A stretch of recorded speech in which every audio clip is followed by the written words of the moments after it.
In this video, I get to take a break from the map drawing as I critique some of your maps.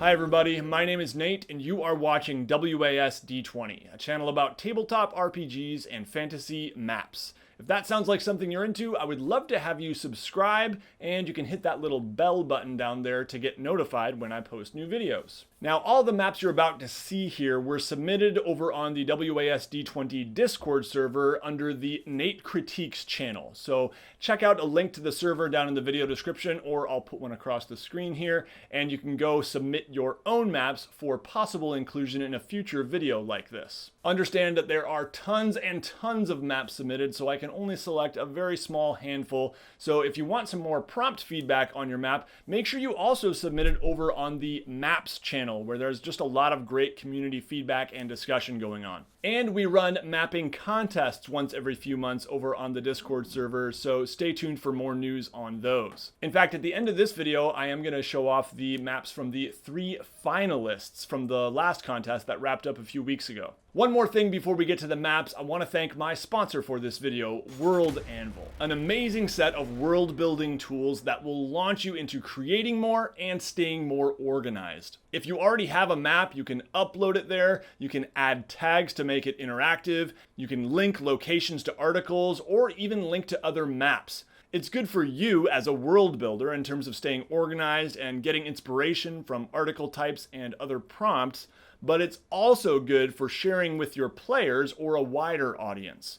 Whether you're a game master looking to organize your campaign, or a writer, or just someone who world builds for the fun of it, you'll find it invaluable. There's a lot available on World Anvil for free, and you can get a paid account to unlock even more great features. So go check it out today over at worldanvil.com. And now, the maps. So here we have Yidrian? I'm not quite sure how to say that, but I really like this map. It's got a great style overall. I think whoever drew this is a natural artist. I especially love the compass rose with that dragon perched there. It's such a nice touch and it looks so cool. And then I also like all the other illustrative touches, like the fire fields here. Really cool looking. Got this swamp here, the city of Eventide here, and yeah, just really nicely done on all that stuff. The mountains especially caught my eye. I just love the really textured feel, the nice dark shading, and then the hatching. It's all really well done. The forests too really have a nice texture to them. I do think that some of the forests could have a little bit more of a hard edge. You can still keep some of your sketchy lines there as shading to give it texture. And then this forest right here looks a little bit odd. Just maybe the way the trunks are there.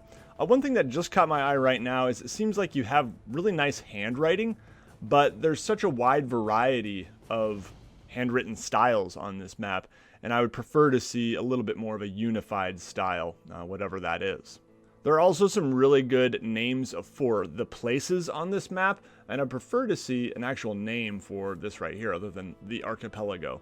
But I suppose there's something to be said for simple and descriptive. But overall, I love what I'm seeing on this map. Alright, this one right here, Darmo, very different style than the sort of maps I usually draw, and therefore that usually gets submitted for stuff like this. And that's one of the reasons I chose it. It's just a really simple color style. I think the mountains are probably the biggest thing that could be improved here. One thing is the color tends to match the forest really well, so I really think you need more of maybe a light gray if you're trying to get a different color for your mountains. In fact, the key here shows a lighter gray. And then I do think also that having them kind of facing this way is a little bit disorienting for me, and I'd prefer to have the tops just going up like this. Okay, I think you can get away with that very simple style. I think that can look good, but when they're a little bit crooked, not a big fan of that. The text on the map tends to stand out a little too much for me. Maybe it's just the white being a little too thick around the letters, and the yellow, I think, definitely being a little too thick around these letters here. I think it could be, you know, something more like that if you do want to have sort of a stroke around it and set it apart. But overall, I really like this map. There's something just really charming about that very simple color style. All right, this next map here is really well done. I absolutely love the style. I love the color of the sea and the kind of texture it has. You can kind of see the parchment a bit through it. And yeah, the coastlines are super detailed. The forests look great. There are a ton of things I love about this map. I really appreciate the inclusion of the little legend over here as well. There we go, there it is. One interesting thing I noticed about this map is a lot of names that really sound familiar, and you know, I googled a couple of them. I found some places from The Witcher, from Fable, from Albion, obviously. Samarkand, I think, is actually a city in Uzbekistan? I might be getting that wrong. Here's Waterdeep right here. So that was an interesting choice, and for me, it kind of has the effect of pulling me out of the world you're creating and making me wonder, you know, is this like the Waterdeep of Forgotten Realms? Is this like the Bowerstone from Fable? So it had that sort of effect on me, so just something to be aware of. I really like the mountain style on this map. However, we've got more of that kind of disorienting, to me at least, angled mountains. Personally, I'm not a huge fan of them, and if you are going to do them, I think it could work. Like, these are kind of facing out this way, and that would be fine if we also had these mountains then kind of going this way. We can kind of have that, I don't know if it's like a fish island sort of look on your map, which can be fine, but it seems like the direction of the mountains throughout the map are kind of random, and for me, I'd prefer to have a little bit more rhyme or reason to them. It's not a huge deal, just an artistic style preference, really. But overall, I really like the style of almost everything on this map, and I really like the font too. Whatever font used there is a good one. Alright, this map here really inspired me just because of its unique shape. You know, I love it when people are doing unique things with borders and the shapes. So you got these symbols on the border, you've got these quotes along the border that can kind of give you a feel for some of the mantras or sayings from this world. And I love how full of forest this map is too. It just gives me this idea that this is kind of an untamed wilderness with lots of fun areas to explore. I don't really have too much by way of critique here, to be honest with you. One thing that, just tiny little nitpick, is this mountain range right here. I'd prefer to see a bit more of a border there for the water. And maybe right here too, although we got the mountain edge there, so it's not a big deal. The only other very minor thing is just a matter of preference. I would prefer to see a few more mountains than just these right here, just in terms of adventuring locations for an RPG map, if this is an RPG map. So maybe having some like along the border here would be cool, or something like that. Alright, this map right here is a very simple one, not much to it, but I absolutely loved and was inspired by this idea of different layers, and with the shading and kind of the edge of each, they actually look like separate sheets of paper that are sort of overlapping one another. And I love that idea for a map where you have the surface world, and then you've got these 1, 2, 3 underground regions. So a lot of people have asked me, like, how would you do an Underdark map? And maybe we'll do that on the channel someday.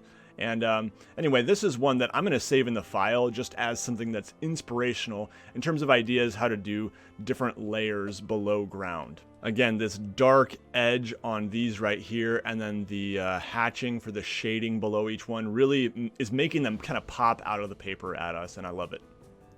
Alright, this map right here is from Ben B, who happens to be one of my patrons, so thanks for your support on Patreon, Ben. I really like it. I love the shape of this landmass. It's got this kind of snaky feel as it goes down this long sheet of paper here. And I really like the style, especially these mountains poking out of the forest. That's something that is very natural. You have, you know, mountains that are just surrounded by forest, and I don't feel like, personally, I'm very good at portraying that on my maps. One thing about the mountains that I would like to see a little bit more is a little more overlap, and maybe some bigger and smaller peaks, just a little more variety maybe. So seeing some mountains like that, and then also like that, I think would be cool. They're all sort of spaced out, which isn't as much of a problem here, but when you get down further here, they just look a little bit too spaced out for me. Another thing is I'm not seeing too much by way of lakes and rivers. I see one lake right here, and I see 2 rivers, one right here and one right here. And if you wanted to add more rivers, a nice place for one would probably be one that is draining this lake right here. So maybe going out this direction or out here or something like that, I think would be a natural place for one. But overall, I really like what you got going here. I especially liked the little Lobster Island down here, which isn't so spot on that I immediately think, it's a lobster on this map. But when you also call it Lobster Island, it's like, oh yeah, it does look like a lobster. I like it. All right, here we have a nice looking world to explore. One of the things I really like about this map is the coastline. It really does feel, because of that darkened edge, like it's popping out of the paper a bit, and I really like how craggy it is and how rough it is. It looks really cool. I think a couple things that could improve this map, first off, are the roads and rivers. I think that's what I'm seeing here, and to me, honestly, it looks like a little bit of a mess. I'm having trouble seeing what's going on, which one is a road, which one is a river. I think the way I would fix it is probably I would just make the roads dotted or dashed lines, not these very thick things that when taken in isolation can look like a river until you realize that, oh no, rivers are like this. They're a little more jagged and they are shaded in. But to me, this network of crossing roads and rivers is just a little bit confusing. At a glance, it's a little bit hard to tell. So that's the main thing I would probably change here, just making these roads much more discrete, just kind of a simple dotted or dashed line, I think would help a lot. All right, this one here looks like it's called Noda's Crater, and yeah, it's definitely got that sort of crater feel here. I absolutely love this map. The style is so great. The font is amazing. The text banners just add to it even more. The compass, so good. And I absolutely love the shading here. It looks like maybe you used the Sakura brush pens that I've recommended in some videos, which I'll put a link to down in the description. Just having, a couple different shades of gray ink is such a game changer when you're working on paper. One of the first things that really caught my eye here on this map is actually the mountains, and how it's not just a single line of mountains like I usually tend to draw, but it actually looks a little bit more realistic because you've got these kind of large areas where the land is wrinkled, which is more realistic, and I really like that. At a glance, I don't really have too much critique here, but one thing that was a bit confusing for me is these big dark patches right here. And I think we also see one right here. Are those supposed to be caves? If so, they look massive, and it just wasn't clear to me at a glance if those are actually supposed to be caves. So if these are caves, I think it would help if you actually made them a little bit smaller, and then you can also add just a little bit of like a ridge to them, like this right here, where you have the shaded area, but then you also have this area here that's not shaded, and that can kind of sell the look of a cave a little bit better to me. But yeah, super cool map. Tons of great little illustrations hidden all over the place. I absolutely love this one. Good work. All right, here we've got Mirkath in the year 331 AP, and I immediately want to know, is this Earth 331 years from now after pandemic? So it looks like we've gotten an incarnate map here, and overall I really like what I'm seeing. I like the coastline. How jagged it is. There are some floating trees I noticed. Trees growing out of the water down here and some over here too. So be a little bit careful with that unless that's intentional. But the main thing I noticed about this one that threw me off a bit is the rivers almost never seem to go all the way to the sea. So we've got rivers going here and then, ooh, let's just finish that thought there. And this one right here gets so close and we can just finish that thought there and right here. So that's something that, unless that's totally intentional, go for it.